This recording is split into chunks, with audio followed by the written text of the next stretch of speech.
এই পাঁচটা ৰাশিৰ ওপৰত আছে বজৰংবলীৰ আশীৰ্বাদ। সেই ৰাশিকেইটা কি কি জানিবলৈ হ'লে ভিডিঅ'টো সম্পূৰ্ণকৈ চাব। হনুমানক সন্তুষ্ট কৰাটো ইমান সহজ নহয়, কিন্তু এই পাঁচটা ৰাশিৰ লোকসকল হনুমানৰ প্ৰকৃত ভক্ত। সেই ৰাশিকেইটা কি কি জানি লওক। প্ৰথমটো ৰাশি হৈছে মেঘ ৰাশি।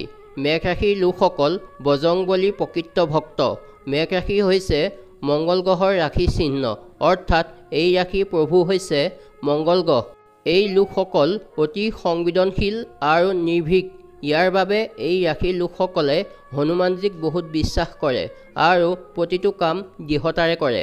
দ্বিতীয়টো ৰাশি হৈছে সিংহ ৰাশি। সিংহ ৰাশিৰ লোকসকলে সদায় হনুমানজীৰ আশীৰ্বাদ লাভ কৰে।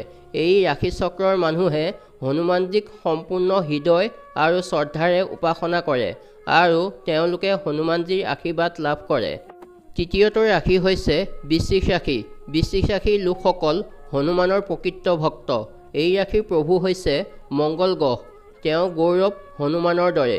এই ৰাশিৰ লোকসকলে প্ৰতিটো প্ৰত্যাহ্বানৰ দৃঢ়তাৰে সন্মুখীন হয়।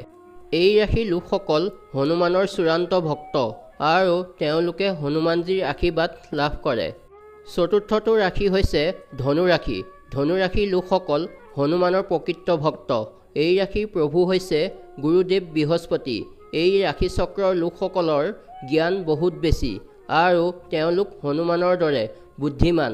সেয়েহে এই লোকসকলে হনুমানৰ ভক্তিৰ পৰা সম্পূৰ্ণ আশীৰ্বাদ লাভ কৰে।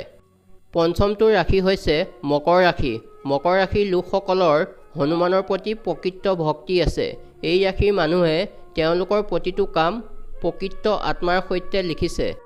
মকৰ ৰাশিৰ লোকসকলৰ ওপৰত হনুমানৰ আশীৰ্বাদ আছে। মকৰ ৰাশিৰ প্ৰভু হৈছে শনিদেৱ। সেয়েহে এই ৰাশিৰ লোকসকলৰ সদায়ে হনুমানৰ আশীৰ্বাদ থাকে।